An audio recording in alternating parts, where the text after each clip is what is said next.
ভাই প্রশ্ন করলেন যে ইসলামে কি সূর্যগ্রহণ নিয়ে কোনো নির্দেশ আছে যে আমরা বাইরে যেতে পারবো না ইত্যাদি।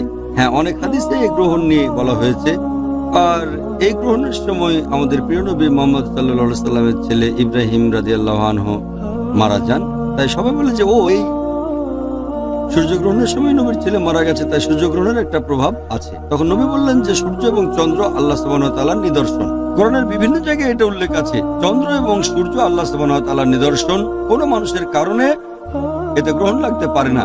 কাজেই এই সূর্য গ্রহণও আল্লাহ সুবহানাহু ওয়া তাআলার নিদর্শন। আর এ বিষয়ে হাদিসে আছে যে যদি গ্রহণ লাগে তোমরা 2 রাকাত নামাজ পড়বে।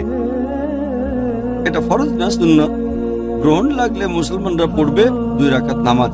আর হাদিসে বলা হয়েছে এর কারণ সাবধান থাকতে হবে আমাদের, কারণ বর্তমানে বিজ্ঞানের বদৌলতে আমরা জানতে পেরেছি যে সূর্যগ্রহণের সময় খোলা চোখে সেদিকে তাকালে আমাদের চোখ নষ্ট হয়ে যেতে পারে। কাজে বের না হওয়ার এটাই কারণ। তবে মুসলমান হিসেবে সবার 2 রাকাত নামাজ পড়া উচিত, আর এটা সুন্নত নামাজ। আশা করি উত্তরটা পেয়েছি।